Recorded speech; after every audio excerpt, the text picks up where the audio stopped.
واجب الاحترام ذوی الاحتشام معزز محترم محتشم سامعین، السلام علیکم ورحمۃ اللہ وبرکاتہ۔ آج 14 اگست کی سہانی صبح ہے۔ اس دھرتی پر نظریے کی بنیاد پر قائم ہونے والا ریاست مدینہ کے بعد دوسرا ملک پاکستان رمضان المبارک کے ماہ نور میں شب قدر کی برکتیں سمیٹتے ہوئے 27 رمضان کے یوم سعید کو 14 اگست کی روشن تاریخ کو دنیا کے خطے پہ معرض وجود میں آیا۔ پاکستان دو قومی نظریے کی بنیاد پر حاصل کیا گیا تھا۔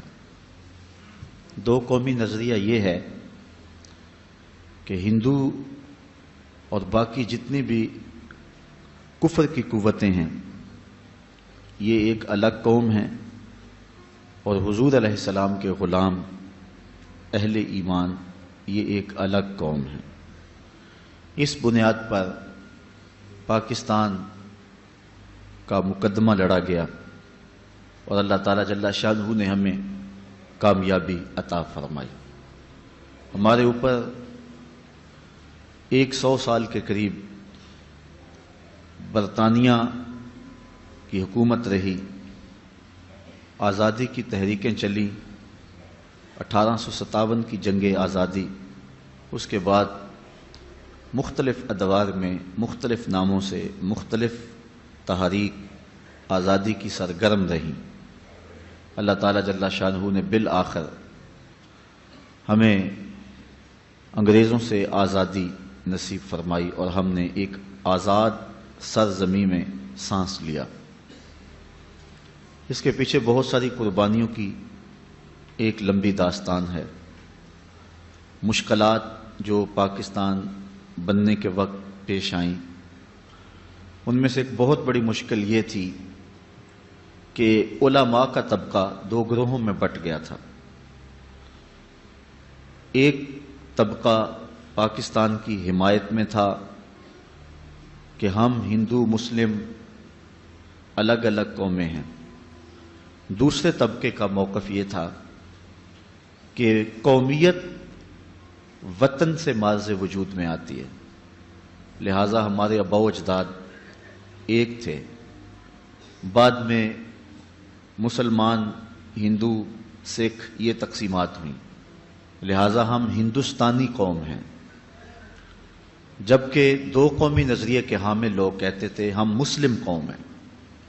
ہندوستانی قوم اور مسلم قوم یہ دو اہل علم میں نظریات تھے، جس کے سبب سے پاکستان کا مقدمہ خاصا مشکل ہو گیا۔ چونکہ بر صغیر پاک و ہند میں 90 سال انگریز نے حکومت کی تو اس نے لوگوں کے نظریات کو متاثر کیا۔ یہاں فرقہ بندی، افتراق، تشدد کے بیج بوئے، جس کے نتیجے میں جو کچھ ہوا یہ لازماً ہونا تھا۔ ان لوگوں کا موقف یہ تھا کہ ہم ہندوستانی قوم ہیں، انگریز باہر سے آئے ہیں، ان کو یہاں سے نکال دیا جائے اور ہم ساری قوم مل کر کے پھر اپنے اس متحدہ ہندوستان کے اندر حکومت کریں گے۔ لیکن دو قومی نظریے کے حاملین یہ کہتے تھے کہ جس طرح انگریز ایک الگ قوم ہیں، اس طرح ہندو اور دیگر قومیں بھی ہمارے سے کوئی تعلق نہیں رکھتی ہیں۔ آپ اگر تاریخ کا مطالعہ کریں تو پہلے قائد اعظم محمد علی جناح بھی ہندو مسلم اتحاد کے سفیر مانے جاتے تھے۔ ان کو تبدیل کیا ہے علامہ اقبال علیہ رحمہ نے۔ لیکن اگر آپ 1905 سے پہلے چلے جائیں تو علامہ اقبال کا نظریہ بھی یہی تھا، سارے جہاں سے اچھا ہندوستان ہمارا، ہم بلبلے ہیں اس کی یہ گل سے تا ہمارا۔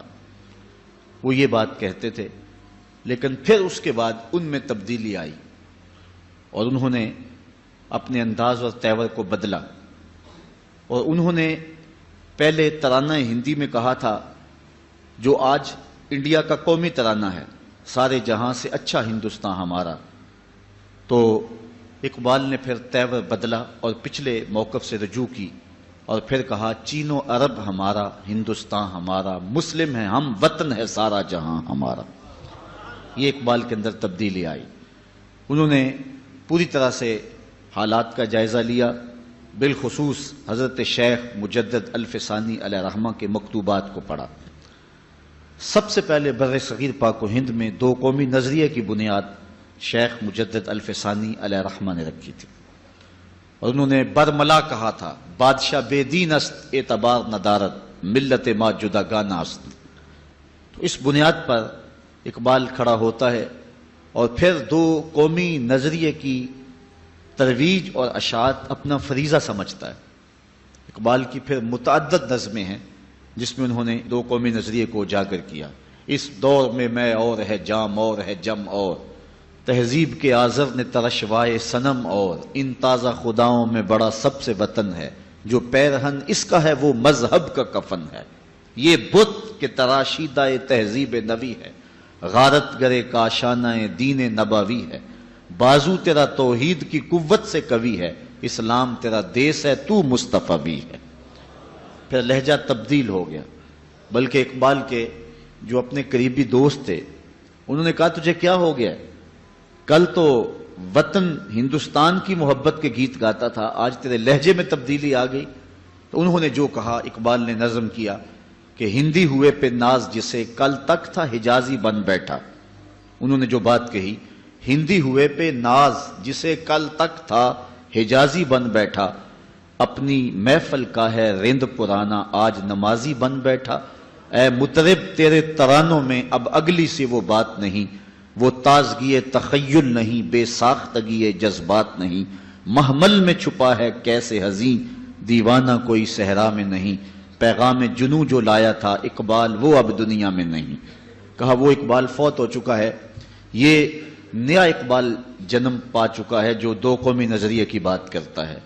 اور اقبال نے پھر اس پہ پیرا دیا، قائد اعظم کو اس حقیقت کی طرف بلایا، اور پھر انہوں نے بھی 2 مارچ 1945 میں پشاور میں ایک جلسہ عام میں خطاب کرتے ہوئے قائد اعظم محمد علی جناح نے فرمایا کہ جس طرح ہمارا انگریزوں سے کوئی تعلق نہیں، اسی طرح ہمارا ہندوؤں سے بھی کوئی تعلق نہیں ہے، اور یہ آپس میں متحد بھی ہو جائیں پھر بھی ہماری ان دونوں کے ساتھ جنگ رہے گی، اور ایک الگ مملکت اور الگ وطن کا مطالبہ کیا۔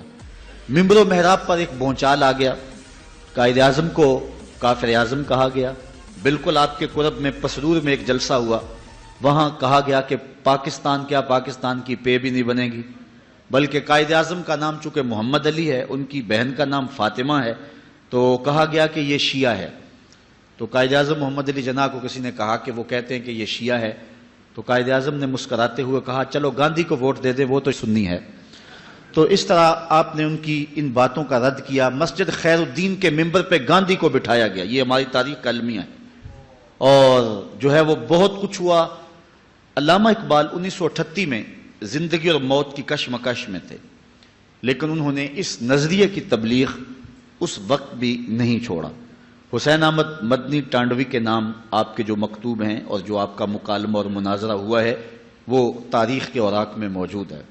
جب اس نے یہ فتویٰ دیا کہ ملتیں اوطان سے بنتی ہیں، وطن خمیر ہے قومیت کی، جو جواب دیا تھا وہ کلیات اقبال میں موجود ہے۔ عجم ہنوز نہ دانت رموز دی ورنہ، ز دیوبند حسین احمد اینچے بلعجا بیست، سرود بر سر ممبر کے ملت از وطن است، چے بے خبر ز مقام محمد عربیست، بمصطفیٰ برساں خیشرا کے دی ہما اوست، اگر باؤ نہ رسیدی تمام بولہ بیست۔ اقبال نے کہا تھا کہ میں تو سمجھا تھا کہ یہ قرآن و حدیث پڑھنے اور پڑھانے والے دین کے مزاج سے آشنا ہوں گے، لیکن یہ جو دیوبند سے فتویٰ داغا گیا ہے کہ ملتیں اوطان سے بنتی ہیں، اس سے سمجھ آ گئی کہ ان لوگوں کو ابھی حضور کے مقام سے خبر ہی نہیں ہوئی ہے۔ اور پھر اقبال نے جو دلیل دی دیکھیے کتنی خوبصورت ہے۔ اقبال کہتا ہے اگر ملتیں اوطان سے بنتی ہوتی، وطن کی مٹی سے ملتیں مارز وجود میں آتی ہوتی، تو اقبال کہتا ہے کہ پھر ابو لہب سے کیا اختلاف تھا؟ وہ تو رشتے میں سکا چچا لگتا تھا، وطن بھی وہی تھا، دیس بھی وہی تھا، مٹی بھی وہی تھی، آب و ہوا بھی وہی تھی۔ ابو جہل سے کیا اختلاف تھا؟ لیکن کہا گیا لکم دینکم ولی دین، تمہارا دین تمہارے لیے، میرا دین میرے لیے۔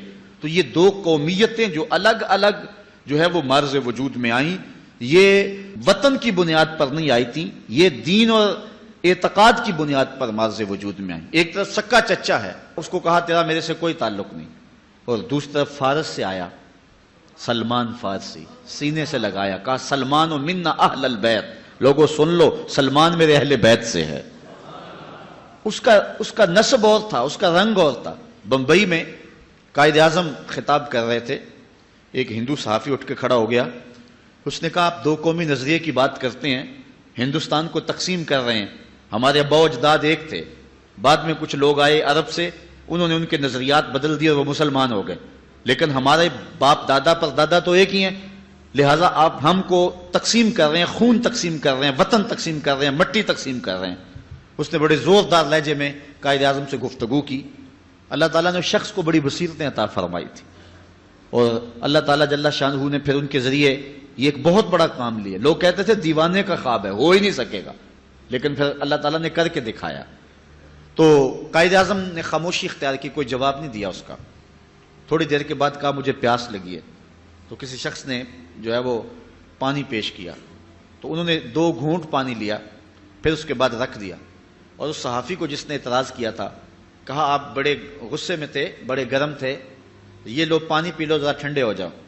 وہ کہنے لگا میں پیوں ایک مسئلے کا جھوٹا؟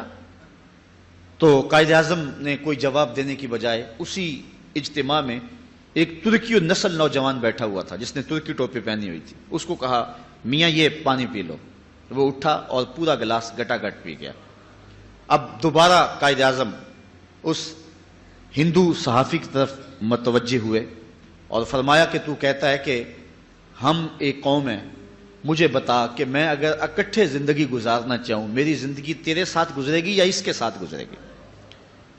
تو وہ خاموش ہو گیا۔ فرمایا اس کا میرا نسبی تعلق کوئی نہیں، خاندانی تعلق کوئی نہیں، میرا اس کا وطن کا ربط و رشتہ کوئی نہیں، لیکن اسلام کی بنیاد پر یہ میرے ساتھ اکٹھا زندگی گزار سکتا ہے، اور تم میرے ہم وطن ہو، ہم ملک ہو، ہم زبان ہو، لیکن تمہارے ساتھ میری زندگی نہیں گزر سکتی۔ اس لیے 2 قومی نظریے پر انہوں نے یہ ایک عملی دلیل فراہم کر کے اس بات کو اجاگر کیا، اور پھر پوری قوت کے ساتھ اس نظریے کی جو ہے انہوں نے تبلیغ فرمائی، اور پاکستان کے ایک کونے میں اس وقت جو ہندوستان تھا وہاں بھی، اور بمبئی میں اور دوسرے علاقوں میں بھی آپ پہنچے۔ اس وقت کے مشائخ اہل سنت نے، علماء نے پوری قوت کے ساتھ قائد اعظم کا ساتھ دیا۔ میں بات کو ادھورا سمجھوں گا اگر میں امیر ملت پیر سید جماعت علی شاہ رحمۃ اللہ تعالی علیہ کا تذکرہ نہ کروں گا، جنہوں نے اس زمانے کے اندر فرمایا کہ جو مسلم لیگ کو ووٹ نہیں دیتا وہ میرا مرید ہی نہیں ہے، اور اس زمانے کے اندر انہوں نے پوری قوت کے ساتھ قائد اعظم کے ساتھ کھڑا ہونے کا حکم دیا۔ جب سیالکوٹ آئے قائد اعظم تو انہوں نے ایک قداور اشتہار ان کے استقبالیہ میں شائع کیا۔ لوگوں نے پیر صاحب سے کہا کہ ایک داڑھی منڈا شخص ہے اور آپ اس کو اپنا امام بنا لیا ہے۔ تو حضرت امیر ملت نے جو جواب دیا وہ بڑا خوبصورت تھا۔ فرمانے لگے ہم نے اس شخص کو پاکستان کے مقدمے کا وکیل مقرر کیا ہے، باقی رہی بات امامت کی تو جب مسلح پہ کھڑا ہونے کی بات آئے گی تو ہم ہی کھڑے ہوں گے۔ تو اللہ تعالیٰ جل شانہ نے اس کے ہاتھوں سے پھر پاکستان کو دنیا کے خطے کے اوپر، دنیا کی اس دھرتی کے اوپر پاکستان مارز وجود میں آیا، اور یہ ایک انہونی بات سمجھی جاتی تھی، لیکن میں کہتا ہوں پاکستان اللہ تعالیٰ جل شانہ کی ایک بہت بڑی عطا ہے، اور اللہ تعالیٰ کی خاص کرم سے اور حضور علیہ الصلوۃ والسلام کی خاص دعاؤں اور نظر عنایت سے یہ وطن مارز وجود میں آیا تھا۔ نواب آف کالا باغ پاکستان کو ووٹ دینے کے حق میں نہیں ہے، لیکن جب پاکستان کے لیے ووٹنگ ہوتی ہے تو وہ پاکستان کو ووٹ ڈالتا، تو اس کے بیٹے اس سے پوچھتے ہیں کہ تم تو پاکستان کو ووٹ دینے کے حق میں نہیں تھے، پھر اچانک تبدیلی کیسے آ گئی؟ تو اس نے کہا کہ رات سویا تو حضور خواب میں ملے، تو آقا کریم علیہ السلام نے فرمایا کہ پاکستان کو ووٹ دینا ہے۔ تو یہ حضور علیہ السلام کی خصوصی عطا سے، خصوصی عنایت سے یہ وطن مارز وجود میں آیا ہے۔ بلکہ اگر آپ کی توجہ ہو تو پاکستان کے لفظوں کی طرف غور کیجئے. یہ پاک اور ستان، ستان کے لاحقے سے یہ لفظ جو ہے وہ ترتیب پایا ہے، مرکب ہے، مفرد لفظ نہیں ہے. تو پاک کو اگر عربی میں ترجمہ کریں اس کا تو طیبہ بنتا ہے، اور ستان کا عربی میں ترجمہ کریں تو مدینہ بنتا ہے. تو پاکستان کا معنی مدینہ طیبہ ہے، اور واقعی یہ مدینہ طیبہ کا عکس ہے. چونکہ نظریاتی بنیاد پر قائم ہونے والا ملک، وطن اور حکومت ریاست مدینہ تھی، اس کے بعد پاکستان معرض وجود میں آیا. اور اسی طرح اسرائیل بھی یہودی نظریے کی بنیاد پہ معرض وجود میں آنے والا ملک ہے، اور پاکستان اس وقت روئے زمین پر یہی ایک ایسا ملک ہے جو نظریے کی بنیاد پر معرض وجود میں آیا. اس لیے اس ملک کو مقدس جاننا، اس کے لیے ہر قربانی پیش کرنا، یہ ہم اپنا فریضہ سمجھیں. پاکستان بنا بھی خون سے ہے، اور اس کو بچانے کے لیے بھی خون کی ضرورت پڑے تو ہم کسی خون سے گریز نہیں کریں گے. 10 لاکھ شہیدوں نے اس وطن کے لیے خون پیش کیا ہے. 10 لاکھ شہیدوں کا خون اس کی بنیادوں میں پڑا ہے. میں اس شخص کو کبھی بھول نہیں سکتا جس نے خود مجھے یہ کہانی سنائی. آج بھی زندہ ہے، گو بڑھاپے کی اس عمر میں ہے کہ اب آنا جانا معطل ہو گیا. اس نے کہا کہ ہم جب پاکستان کے لیے سفر کر رہے تھے، راستے میں سکھوں نے یلغار کی، اور ہمارا مختصر سا قافلہ تھا، کماد کے کھیت میں چھپ گیا. باہر سکھ بو سونگ رہے تھے کہ شاید یہاں کوئی چھپا نہ ہو. ہم نے اپنے دم جو ہیں وہ دبائے ہوئے تھے. ایک چھوٹا سا بچہ تھا جو کماد کے اس کھیت میں گرمی کی شدت کی وجہ سے روتا تھا. تو سارے لوگ اس کی ماں کو گھورتے تھے، تو اس کی ماں نے اپنے ہاتھوں سے اپنے بیٹے کا گلا دبا دیا. یہ کوئی تماشا نہیں ہے. پاکستان کتنے لوگوں کے خون پر معرض وجود میں آیا. میں ایک شخص کی کہانی پڑھ رہا تھا. وہ کہتا میں ایک کھیت میں چھپا تھا، اور پیچھے سے سکھ اور آگے ستلج کا دریا تھا. اور میں نے سوچا کہ مجھے تیرنا تو آتا نہیں، لیکن کوئی لکڑی پکڑ کر کے میں دریا کے اندر داخل ہو جاؤں. اگر بچ سکا تو بچ جاؤں گا، نہیں تو سکھوں کی تلوار کا شکار تو نہیں ہوں گا، موج دریا میری قبر بن جائے گی. وہ کہتا ہے کہ جب میں دریا میں ایک لکڑی لے کر چھلانگ لگائی تو میں نے دیکھا کہ بہت سارے لوگ جو ہیں وہ دریا میں تھے. اور میں نے کہا شاید یہ بھی چھلانگیں لگا کے تیر رہے ہیں، لیکن جب میں نے دیکھا تو سارا دریا لاشوں سے بھرا ہوا تھا. میں ان میں سے ایک زندہ تھا جو اس لکڑی پہ تیر رہا تھا، باقی ساری لاشیں جو ہیں وہ دریا میں بہہ رہی تھیں. پاکستان کی طرف آنے والے جتنے بھی راستے تھے، گرداسپور، امرتسر، ہوشیارپور یا جتنے بھی علاقے تھے، راستے میں کوئی کنواں ایسا نہیں تھا جس میں مزید لاشوں کے گرنے کی گنجائش موجود ہو. ہندو لوگ اور جو سکھ لوگ بیٹیوں پہ اور عورتوں پہ حملہ آور ہوتے، اور وہ اپنی آبرو بچانے کے لیے ان کنووں کے اندر چھلانگ لگا دیتی. اور بہت ساری عورتیں اس وقت ان کے نرغے میں اور ان کے ہتھے چڑھ گئی تھی، اور آج تک جو ہے وہ ان کے بیٹوں کی مائیں ہیں. کچھ وقت قبل پاکستان کا ایک فوجی انڈیا کا بارڈر کراس کر جاتا ہے کشمیر کی جانب سے. وہاں کے مقامی لوگوں نے اس کو پکڑ لیا اور سمجھا کہ یہ کوئی سمگلر ہے. گھر میں قید کر دیا کہ صبح ہوگی تو اپنی ملٹری کے سپرد کریں گے. وہ کہتا ہے کہ میں کمرے میں قید تھا کہ رات کا پچھلا پہر ہوا تو مجھے ایک سایہ سا دکھائی دیا. میں نے نظر اٹھا کے دیکھا تو ایک بوڑھی عورت کھڑکی پہ کھڑی تھی اور بڑے غصے اور نفرت سے میری جانب گھور رہی تھی. میں نے اٹھ کے کہا کہ کیا ماجرا ہے؟ تو اس نے بڑے غصے سے کہا ہم نے تمہیں پاکستان اس لیے بنا کے دیا تھا کہ وہاں تم سمگلنگ کرو. کہتے ہیں میں نے اس کو کہا پہلی بات تو یہ ہے کہ میں سمگلر نہیں ہوں، میں فوجی ہوں. دوسری بات یہ ہے کہ پاکستان تم سکھوں نے کب بنایا تھا؟ تم نے تو پاکستان بنتے ہوئے جو قیامت توڑی تھی وہ ہم بھول نہیں سکتے. ماؤں کی گود سے بچے چھین کر سیک کر پان کی نوک پہ چڑھاتے اور پھر ان کو پٹک کے زمین پہ مارتے اور بچے کا پیٹ پھٹ جاتا اور ہڈیاں ٹوٹ جاتی. لیکن ماں کیا کہتی؟ پاکستان کا مطلب کیا؟ لا الہ الا اللہ. تو کہا تم نے تو اس وقت بڑے غضب ڈھائے تھے، تم نے پاکستان کب بنایا تھا؟ تو اس خاتون نے جو جواب دیا وہ سنو. اس نے کہا کہ جب پاکستان بنا تو اس وقت بہت ساری بیٹیاں اٹھا لی گئیں. ان بد نصیب عورتوں میں سے ایک میں بھی ہوں اور اب ان کے بیٹوں کی ماں ہوں. میں تجھے ایک بات کہتی ہوں، اگر تمہارا کسی طرح چھٹ کے پاکستان جانا ممکن ہوا تو پاکستانی قوم کو یہ میرا پیغام دے دینا. وہ یہ کہ پاکستان اتنا مقدس ملک ہے، اس سے کوئی غداری اور بے وفائی نہ کرے، خیانت نہ کرے. میرے بچوں کو جب بخار آتا ہے تو میں پاکستان کا نام لے کے دم کر دیتی ہوں، اللہ شفا عطا فرما دیتا ہے۔ یہ اتنا معزز اور اتنا معتبر ملک ہے۔ تو یہ پاک دھرتی ہے، یہ مقدس جگہ ہے۔ مدینہ طیبہ اور حرمین کے بعد مقدس ترین جگہ جو ہے ہم پاکستان کو سمجھتے ہیں، اور یہ وہ سرزمین ہے کہ جس نے اسلام کی نشہ ثانیہ کے لیے بنیادی پلیٹ فارم بننا ہے۔ پہلی بات تو یہ کہ اس دھرتی سے حضور علیہ السلام کو خاصی محبت اور انس تھا۔ ایک روایت جس کو امام حاکم نے اپنی مستدرک میں روایت کیا ہے کہ آقا کریم علیہ السلام کو اس دھرتی سے، اس جگہ سے جو پیار کی کہانی ہے، اس کو حضرت اقبال نے ایک جگہ بیان کیا کہ میرے عرب کو آئی ٹھنڈی ہوا جہاں سے، میرا وطن وہی ہے، میرا وطن وہی ہے۔ تو حضرت علی روایت کرتے ہیں اطیب ریح فی الارض الہند، سب سے مقدس خوشبو جو محسوس کی گئی وہ ہند کی خوشبو تھی، سب سے زیادہ طیب اور ستھری، اور یقیناً اس دھرتی سے ہی غزوہ ہند لڑا جائے گا، جس کی بشارت میرے اور آپ کے آقا و مولا حضور نبی رحمت صلی اللہ علیہ وسلم نے دی۔ کتب احادیث کے اندر کتاب الجہاد میں باب غزوۃ الہند موجود ہے، جس میں مختلف احادیث میں مختلف اصحاب سے مروی روایات موجود ہیں، اور ان میں اس غزوے کی بشارت دی ہے، بلکہ اس کو بہترین غزوہ قرار دیا گیا ہے۔ حضرت ابو ہریرہ رضی اللہ تعالیٰ عنہ فرماتے ہیں وعدنا رسول اللہ صلی اللہ علیہ وسلم غزوۃ الہند، حضور علیہ السلام نے ہم سے غزوہ ہند کا وعدہ فرمایا ہے۔ اور اب حضرت ابو ہریرہ کے اپنے لفظ سنیے، فَإِنْ أَدْرَكْتُهَا أُنْفِقُ فِيهَا نَفْسِي وَمَالِي، کہا اگر میں اس غزوے کو پالوں تو میں اپنا سارا مال اور جان قربان کر دوں، اور اگر وَإِنْ قُتِلْتُ كُنْتُ أَفْضَلَ الشُّهَدَاء، اور اگر میں شہید کر دیا جاؤں تو پھر میں افضل الشہداء کہلاؤں۔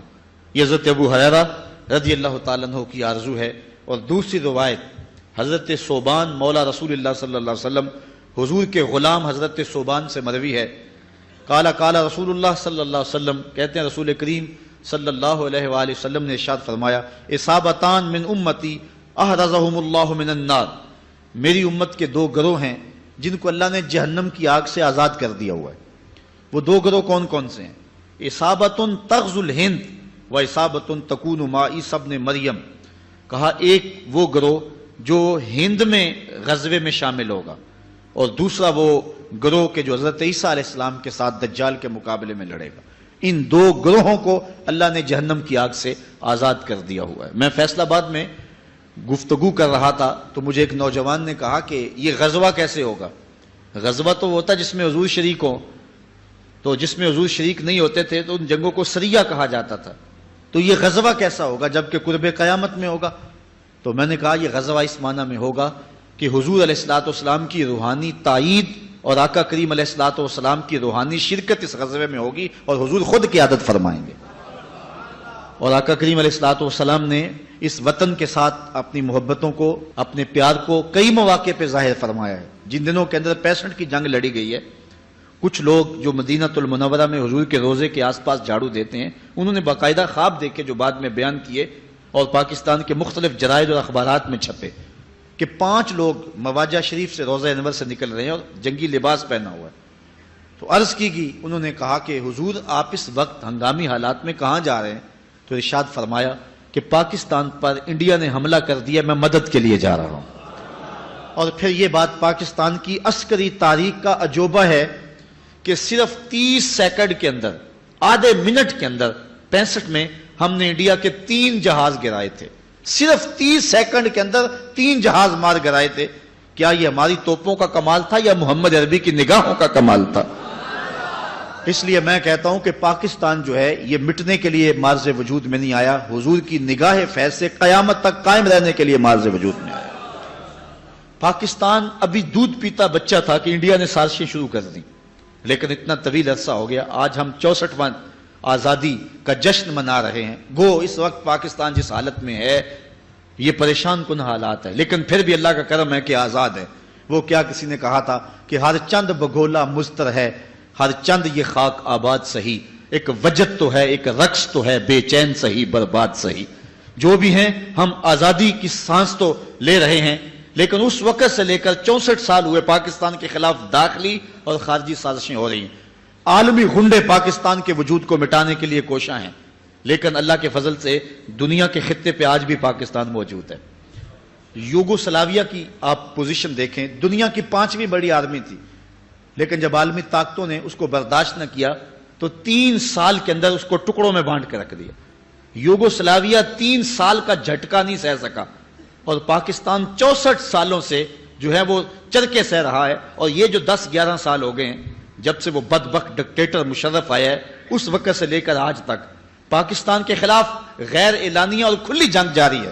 لیکن اس کے باوجود پاکستان اللہ کے فضل سے اپنے پاؤں پہ کھڑا ہے، اس لیے کہ اس پاکستان کو حضور علیہ الصلوۃ والسلام کی تائید اور حضور علیہ الصلوۃ والسلام کی نظر عنایت حاصل ہے. اور پاکستان کو دنیا کے خطے پہ مٹایا نہیں جا سکتا. بیکاری صاحب بتا رہے تھے کہ وہ انڈیا میں کوئی لڑکی ہرزہ سرائی کر رہی ہے کہ ہم پاکستان کو توڑ دیں گے. وہ تو اس دن ہی کہتے تھے جس دن پاکستان بنا تھا. وہ کہتے ہیں یہ چند دنوں کی بات ہے، یہ ہماری جھولی میں آ گرے گا پاکستان پکے ہوئے پھل کی طرح، اور ہم سے بھیک مانگیں گے یہ لوگ. لیکن 64 سال ہو گئے، ان کی آرزو نہیں پوری ہوئی. وہ آج بھی اکھنڈ بھارت کی بات کرتے ہیں، انہوں نے پاکستان کو قبول نہیں کیا ہے. اور آج بھی ان کے جو گماشتے ہیں اور ان کے جو پیروکار ہیں، آج بھی وہ 2 قومی نظریے کی مخالفت کرتے ہیں. مختلف فورم پہ، مختلف آرٹیکل میں اور مختلف مقامات پر جو ہے یہ بات کہی جا رہی ہے کہ پاکستان کو بننا ہی نہیں چاہیے تھا. ہمارے پاکستان کے چوٹی کا سیاستدان جس کے آگے حکومتیں ہاتھ جوڑتی ہیں ہر دور کے اندر، وہ کراچی سے جو ہے وہ گیا انڈیا میں، اور جا کے وہاں اس نے کہا کہ پاکستان بننا تاریخ کی سب سے بڑی غلطی تھی.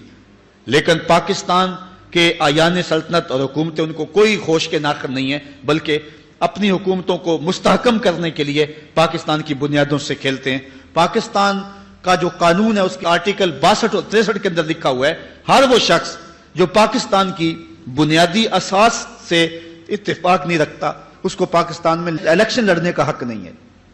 لیکن وہ لوگ ہی دوبارہ منتخب ہو کر کے آ جاتے ہیں. وہ شخص بھی جس نے کہا تھا ہم پاکستان بننے کے گناہ میں شریک نہیں ہے، آج منزل انہیں ملی جو شریک سفر نہ تھے. آج منزلیں ان کا مقدر ہوئی ہیں اور وہ پاکستان کی تقدیر سے جیسے چاہتے ہیں کھیل سکتے ہیں اور کھیل رہے ہیں. لیکن میں یہ بات آپ کو بتاتا ہوں، انڈیا کے مختلف لوگ، ان کے سینوں کے اندر قہر و غضب بھرا ہوا ہے کہ ہم مٹا دیں گے، توڑ دیں گے، ٹکڑے کر دیں گے.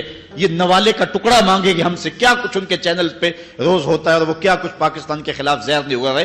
ہم تو محبت کی پینگیں بڑھاتے ہیں اور ہم ان کے ساتھ تجارت کرنے کے لیے بےتاب ہیں. لیکن ان کی پوزیشن دیکھیے، ان کے جو ہے وہ ٹی وی اینکر دیکھیں، ان کے جو ہے وہ صحافی دیکھیں، ان کے قوم کے لوگ دیکھیں، اور وہاں کے جو ہے وہ 2 قومی نظریے کے مخالفین جو ہے وہ کلمہ گو ہیں ان کو بھی دیکھ لیں. یہ پچھلے دنوں کے اندر ایکسپریس کے اوپر جو ہے وہ ایک انٹرویو جاری کیا گیا تھا اسد مدنی کا، اس کو آپ دیکھیں. جو ہے وہ نیٹ پہ جائیں اور جا کے ایکسپریس سے اس کے نام پہ لکھیں اور دیکھیں کہ اس نے کیا جو ہے وہ کہا ہے اور پاکستان کے بننے کی کیسے مخالفت کی ہے. وہ پوری ہندوستانی قوم وہ کس طرح پاکستان کے خلاف زہر اگل رہی ہے، اور ہم ان سے دوستی کا ہاتھ بڑھانے کے لیے بے چین ہیں. ہم اس کو بڑا بھائی سمجھتے ہیں اور اس کے ساتھ ہم تعلق رکھنا چاہتے ہیں.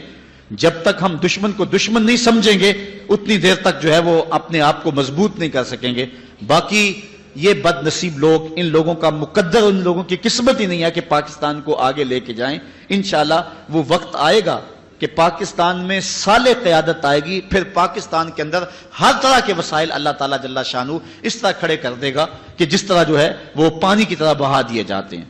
پاکستان کے اندر اللہ کے فضل سے، یہ ڈاکٹر سمر مبارک کا بیان تھا کہ اتنا کوئلہ ہے، ہم 500 سال تک قوم کو انرجی فراہم کرتے رہے بجلی سمیت، تو 500 سال تک جو ہے وہ کوئلہ ختم ہونے کا نام نہ لے. اس طرح بہت کچھ ہے جو پاکستان کے پہاڑوں میں معدنیات کی صورت میں رکھا ہوا ہے. اللہ تعالیٰ نے ہمیں سبز زمینیں دی ہیں، پہاڑ دیے ہیں، دریا دیے ہیں، چاروں موسم دیے ہیں. یہ اللہ تعالیٰ کی خاص عنایت اور کرم نوازیوں کا مظہر ہے یہ خطہ، اور اس خطے کو ہم نے آگے لے کے جانا ہے اور اس کے لیے ہم نے کوشاں رہنا ہے. پاکستان میں نظام مصطفیٰ کے لیے اپنے نعرے کو کبھی بھی نہیں چھوڑنا ہے، اور یہی پاکستان کا مقصوم ہے. اصل ہمارے ساتھ جو کچھ ہو رہا ہے، میرا تجزیہ یہ ہے، میں جگہ جگہ یہ کہتا ہوں، یہ ہمیں سزا مل رہی ہے. ہم نے اس نعرے سے بے وفائی کی ہے. ہم نے یہ اعلان کیا تھا، یہ بات کہی تھی، یہ نعرہ لگایا تھا، پاکستان کا مطلب کیا؟ لا الہ الا اللہ. قانون ریاست کیا ہوگا؟ محمد الرسول اللہ. لیکن آج ہم وہ نعرہ چھوڑ چکے ہیں، ہم وہ نعرہ نہیں لگا رہے. نہ کسی سیاسی جماعت کے پاس وہ نعرہ رہا ہے، اور نہ ہی ممبر و محراب سے اس زور سے وہ نعرہ لگایا جاتا ہے جس زور سے ماضی میں وہ نعرہ لگایا جاتا تھا. اور اس کی سزا یہ ہے کہ ہمارے اوپر نااہل، بدبخت اور لٹیرے اور ڈاکو قسم کے حکمران ہر دور میں مسلط کر دیے جاتے ہیں اور وہ غیروں کے علاقار بن جاتے ہیں. مغرب چاہتا ہے کہ پاکستان کے وجود کو مٹا دیا جائے اور اس کو دبئی کے سائز کے چھوٹے چھوٹے ٹکڑوں میں بانٹ دیا جائے تاکہ اس کو پھر توڑنا اور ختم کرنا آسان ہوگا. ہماری نظریاتی اساس پہ بھی حملہ ہے، ہماری جغرافیائی اساس پہ بھی حملہ ہے. لیکن اگر ہم پاکستان کے لیے آگے بڑھتے ہیں اور کوئی کردار ادا کرتے ہیں اور کسی صالح قیادت کا انتخاب کرتے ہیں تو یہ ہماری سعادت مندی ہوگی. اگر نہیں ہم یہ ذمہ داری سر انجام دیتے تو ہم مٹ جائیں گے لیکن پاکستان نہیں مٹے گا. یہ پاکستان مٹنے کے لیے بنا ہی نہیں تھا، یہ پاکستان قیامت تک قائم رہنے کے لیے جو ہے معرض وجود میں آیا تھا. اور اللہ تعالیٰ جل شانہ نے وہ بنیادی پلیٹ فارم جس کا تذکرہ میں نے جو ہے وہ سنن نسائی کی ان 2 احادیث سے آپ کے سامنے رکھا جس میں حضور علیہ السلام نے غزوہ ہند کی بشارت دی. وہ لوگ یہاں سے اٹھیں گے، پاکستان سے اٹھیں گے. اور روایت میں آتا ہے مشکات اٹھائے کالے جھنڈے والے لوگ جو ہیں وہ خراسان کی جانب سے آئیں گے اور پھر یہاں سے لوگ اٹھیں گے اور پھر دلی کو کیپچر کریں گے. اس کے بعد ترکوں کے ساتھ جا کے ملیں گے، پھر بیت المقدس کے اوپر اسلام کا جھنڈا لہرائیں گے. اور پھر وہ وقت دیکھنے عالم اسلام کو نصیب ہوں گے کہ دنیا کے اوپر اگر کوئی یہودی، اگر کوئی عیسائی کسی درخت کی اوٹ میں کسی پتھر کے پیچھے چھپ کے پناہ مانگنے کی کوشش کرے گا تو وہ پتھر بھی اس کو پناہ نہیں دے گا. وہ بھی مسلمان مجاہد کو کہے گا ادھر آئیے ظالم میرے پیچھے چھپا ہوا ہے. اور جب دنیا کے اوپر آخری یہودی کا قتل کر دیا جائے گا تو دنیا کے اوپر وہ پائیدار امن پیدا ہو جائے گا. دنیا کے اوپر امن کی بربادی اور بگاڑ کا سبب یہود ہیں. عیسائی جو ہیں یہ مورا بنے ہوئے ہیں اور پیچھے یہودی ہیں جو کار فرما ہیں. اوباما نے کہا تھا اپنی الیکشن مہم میں کہ اگر تم چاہتے ہو کہ دنیا کے اوپر امن قائم کریں تو 2 شہروں کو مٹا دو، ایک مکہ المکرمہ کو، ایک مدینہ الرسول کو. تو میں نے اس وقت کہا تھا، جو میری نحیف اور کمزور آواز ہے، جگہ جگہ کہا تھا، آپ کے ڈسکے میں بھی کہا تھا، میں نے کہا تھا دنیا کے اوپر امن کی ضمانت یہ 2 شہر ہیں، یہ بلد الامین اور یہ شہر رسول، جہاں جانور کو شکار کرنا بھی جائز نہیں ہے. یہ امن کی ضمانت شہر ہیں. باقی رہی بات جو ہے وہ بش کی اور اوباما کی، اس کا باپ بھی مر گیا یہ کہتے ہوئے اور یہ آرزو اس کے سینے میں مچلتی رہی. حرمین طیبین کی حفاظت اللہ تعالیٰ جل شانہ نے اپنے ذمہ کرم پہ لی ہے. بلکہ حدیث میں آتا ہے کہ جب دجال آئے گا تو وہ حرمین میں داخل نہیں ہو سکے گا. اللہ نے فرشتے مقرر کیے ہوئے ہیں جو جرف سے اس کو دور دھکیل دیں گے. وہ تو تمہارا باپ دجال بھی داخل نہیں ہو سکے گا اور مدینے کا تم کیا بگاڑ سکتے ہو. اللہ تعالیٰ ان کی حفاظت فرمائے. دنیا کے اوپر یہ امن کے شہر ہیں. باقی رہی بات دنیا کے اوپر بے امنی کی، دنیا کے اوپر اتنی دیر تک پائیدار امن قائم نہیں ہو سکتا جب تک ایک یہودی بھی دھرتی پہ موجود ہے. چونکہ شر اور فساد شروع سے ان لوگوں نے پھیلائی ہے. آپ تاریخ پڑھ لیں اپنی کہ ان لوگوں نے جو شر پھیلائی ہے. اس لیے میرے رب نے کہا تھا یا ایھا الذین آمنوا لا تتخذوا اليہود والنصارى اولیاء، اے ایمان والو یہودیوں اور عیسائیوں کو کبھی بھی اپنا دوست نہ بنانا، یہ تمہارے دوست نہیں ہو سکتے ہیں. بلکہ ہمیں تو یوں درس دیا گیا ہے من لم یجد صدقہ فلیلعن الیہود، اگر کسی کے پاس صدقہ دینے کے لیے کچھ نہ ہو تو وہ یہودیوں پر لعنت کرے، اللہ صدقے کا ثواب عطا فرما دے. اس لیے یہ پاکستان مٹنے کے لیے معرض وجود میں نہیں آیا، یہ قیامت تک قائم رہنے کے لیے معرض وجود میں آیا ہے. اور اللہ تعالیٰ نے اس ملک کی حفاظت کرنی. اس کو مٹانے والے آپ مٹ جائیں گے. بابا اشفاق نے وہ زاویہ نامی کتاب میں لکھا ہے کہ پاکستان کی مثال حضرت صالح علیہ السلام کی اونٹنی کی طرح ہے. یہ پاکستان ایک معجزے سے معرض وجود میں آیا، معجزے سے قائم ہے. اور جس نے اس کی تقدیر سے کھیلنے کی کوشش کی وہ خود مٹا دیا جائے گا، اس کا نام و نشان مٹ جائے گا. اور آپ ماضی بھی جانتے ہیں اور مستقبل میں بھی آپ دیکھیں گے کہ جس نے بھی اس ملک کو جو ہے وہ دیدہ اور نادیدہ جس طرح سے بھی نقصان پہنچانے کی کوشش کی وہ مٹا دیا جائے گا، برباد کر دیا جائے گا. اور یہ وطن، یہ پاکستان، یہ ملک قیامت تک معرض وجود میں رہے گا. انڈیا کو بڑا شوق ہے کہ آج میری پشت کے اوپر امریکہ کا ہاتھ آ گیا ہے اور جو میں چاہوں کر لوں، وہ ہمیں آنکھیں دکھا رہا ہے. اور اس کی دوسری جو ہے وہ آشیروادی اور اس کی خوشی کا سبب یہ ہے کہ پاکستان کے اوپر جو تخت و تاج کے مالکان بیٹھے ہوئے ہیں وہ انتہائی بزدل اور کمزور ہیں. اور جو ہے وہ پاکستان کے اندر تیسرا دہشت گردی کا ایک جو نیٹ ورک را، موساد اور راما نے پھیلایا ہوا ہے، اس کی وجہ سے جو ہے وہ پاکستان کے اندر ایک شرانگیزی ہے، فرقہ واریت کی آگ جل رہی ہے.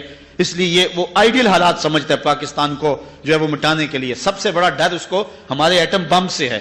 اور اللہ تعالیٰ نے ہمیں جو میزائل سسٹم دیا ہے, حضور علیہ السلام نے فرمایا تھا کہ جو ہے وہ تمہاری طاقت تیروں سے ہے, اور اس دور کے سب سے بڑے تیر جو ہیں وہ میزائل ہیں.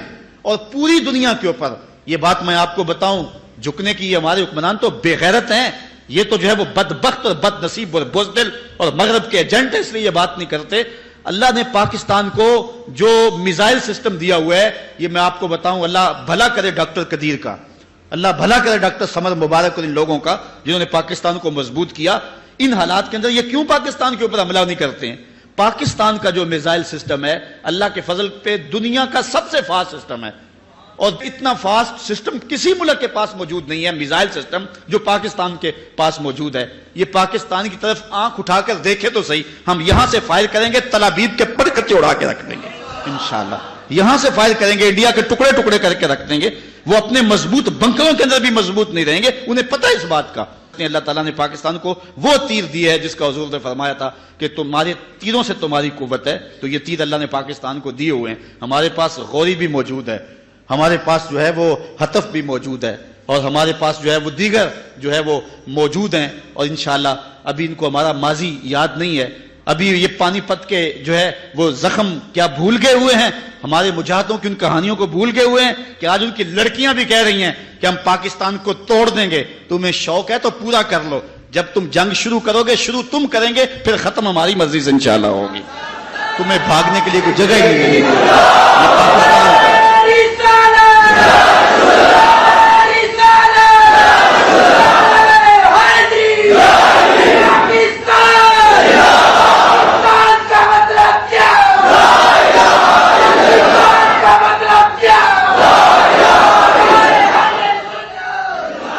پاکستان اللہ کی نشانیوں میں سے ایک نشانی ہے. اس ملک کی قدر کرو, اس کی مٹی کو پاکیزہ جانو, اور اس ملک کے ساتھ جو ہے خیانت کا ارتکاب نہ کرنا, اور جو شخص اس ملک کے ساتھ خیانت کرے گا برباد کر دیا جائے گا. اللہ تعالیٰ جل شانہ میرے وطن کی حفاظت فرمائے, میرے ملک کے چپے چپے کو اپنی حفاظت اور اپنی امان میں رکھے, اور انشاءاللہ اللہ کے فضل سے یہ ملک خیر سے رہے گا. اللہ تعالیٰ نے ہمیں مضبوط آرمی عطا فرمائی ہوئی ہے, ہم ایٹمی صلاحیتوں سے مالا مال ہیں, ہمارے پاس جو ہے وہ جدید میزائل سسٹم موجود ہے, اور سب سے بڑھ کے بات اللہ تعالیٰ نے ہمیں حرارت جذبوں کی جو دی ہے یہ کسی قوم کے پاس نہیں ہے. لوگ تو ڈرتے ہیں. یہ جو ہے وہ 9/11 کا واقعہ ہوا تھا جو ہے وہ نیو یارک کے اندر, اور کہاں ٹیکساس اور دیگر دور دور کی ریاستیں, وہاں وہ اپنے دروازے بند کر کے بیٹھ گئے تھے, باہر نہیں نکلتے تھے. واقعہ وہاں ہوا ہے. ہماری قوم کی کہانی ہے, افغانستان کے اندر میزائل گرتے تھے, میزائل ابھی ٹھنڈے بھی نہیں ہوتے تھے, بچے لوہا اکٹھا کرنے کے لیے آ جاتے تھے. یہ جذبے ہیں ان قوموں کے اندر. یہ تیروں سے, یہ تلواروں سے نہیں ڈرتے, یہ جو ہے وہ موت سے نہیں ڈرتے, یہ حضور علیہ السلام کے نام پہ سب کچھ قربان کرنے کے لیے تیار ہیں. پاکستان کی تاریخ گواہ ہے, 65 کی جنگ کے اندر قوم نے جو چونڈا کے محاذ پہ جرأت کے اور مظاہرے کیے تھے, دنیا کی تاریخ کے اندر کوئی ایسی مثال تو دکھاؤ ہے. تو اللہ تعالیٰ نے اس قوم کو وہ جرأتیں عطا فرمائی, یہ سب سے بڑا ہتھیار ہے, اور جس سے وہ ڈرتے ہیں. اور وہ فحاشی, عریانی, بے حیائی اور مختلف ذرائع کے ساتھ ہم سے وہ جذبہ چھیننا چاہتے ہیں. دشمن کے اس وار کو خاص طور پہ سمجھیں, اپنی نسلوں کی حفاظت کریں, نوجوانوں کو دو قومی نظریے کا شعور دیں, اور نوجوانوں کے جو ہے وہ اخلاق اور ان کے کردار کی حفاظت کریں. یہ نوجوان ہی ہمارا اثاثہ ہے. نوجوانوں, میں تمہیں پکارتا ہوں اور تمہیں کہتا ہوں, اس وطن کی باغ ڈور تم نے سنبھالنی ہے. اپنی نظروں کی پاکیزگی کا خیال کرو, اپنی سوچوں کو پر نور کرو, اور اپنی زندگی کو جو ہے وہ روشن کر لو. اچھی تعلیم حاصل کرو, اپنے کردار کو خوبصورت کرو. کل انشاءاللہ تمہارے کندھوں پر ہی اس ملک کا بوجھ آنا ہے, اور ہر فرد ہے ملت کے مقدر کا ستارہ. اس لیے پوری قوت کے ساتھ تیاری کرو. اللہ تعالیٰ جل شانہ نے اس ملک سے نہ صرف اس ملک کے لیے حالات بہتر ہونے ہیں, بلکہ اس ملک نے پورے عالم اسلام کی قیادت کرنی ہے. یعنی صرف آج تو ہمیں اس ملک کے لیے کوئی لیڈر نہیں مل رہا, ایک وقت آنا ہے جس کی نشاندہی کی گئی ہے. غزوہ ہند کے وقت اس ملک سے جو لیڈر اٹھے گا وہ صرف پاکستان کے نہیں, پوری دنیا کی عالمی قیادت جو ہے وہ یہ ملک کرے گا. اور انشاءاللہ حالات پیدا ہو رہے ہیں. یہ رشیا کو کہتا تھا اس سرخ ریچھ کو بھی روکا جا سکتا ہے, لیکن آج وہ ماسکو میں پناہ ڈھونڈ رہا ہے اور اس کو وہاں بھی پناہ نہیں مل رہی ہے. اور آپ دیکھیں گے کہ امریکہ کے بھی ٹکڑے ٹکڑے ہو جائیں گے۔ اقبال نے کہا تھا تمہاری تہذیب آپ اپنے خنجر سے خودکشی کرے گی، شاخ نازک پہ جو آشیانہ بنے گا ناپائیدار ہوگا۔ جو اس شاخ پہ آشیانہ بنتا وہ ہمیشہ قائم نہیں رہتا، انڈیا کے بھی ٹکڑے ٹکڑے ہوں گے، دنیا کے اوپر اگر نام رہے گا تو میرے محمد عربی کا رہے گا۔ اور انشاءاللہ اللہ تعالیٰ آپ کو حفاظت میں رکھے، اپنی امان میں رکھے، جذبوں کے جس جہان میں آپ آباد ہیں۔ ابھی صبح جب میں باہر بیٹھا ہوا تھا لوگ کشاں کشاں آ رہے تھے اور محبتوں کا منظر، آنکھوں میں ایک عجیب چمک تھی اور دلوں میں پاکستان کے لیے دعائیں تھیں۔ اور آج آپ جس جذبے کے ساتھ یہاں جلوہ فراز ہیں، ہماری منشا یہ تھی کہ الگ سے جلوس نکالنے کے لیے تو وقت درکار ہے اور لوگوں کا اتنا زیادہ اکٹھا ہونا تھوڑا سا مشکل بھی ہے، مصروفیت کا چونکہ زمانہ ہے، تو یہاں اکٹھے تو ہوں گے اور یہ شہر سے اس سمت ہے اور سب نے جانا ادھر ہی ہے، تو ہم جو ہے وہ اکٹھے چلیں گے اور فوارہ چوک جسے میلاد چوک کے نام سے موسوم کیا گیا ہے وہاں تک انشاءاللہ ہم پہنچیں گے اور وہاں قبلہ محترم کا یہ سب دعا فرمائیں گے۔ یہ وطن تمہارا ہے، تم ہو پاس باعث کے، یہ وطن تمہارا ہے، تم ہو پاس باعث کے، یہ چمن تمہارا ہے، تم ہو نغمہ خاص کے، یہ چمن تمہارا ہے، تم ہو نغمہ خاص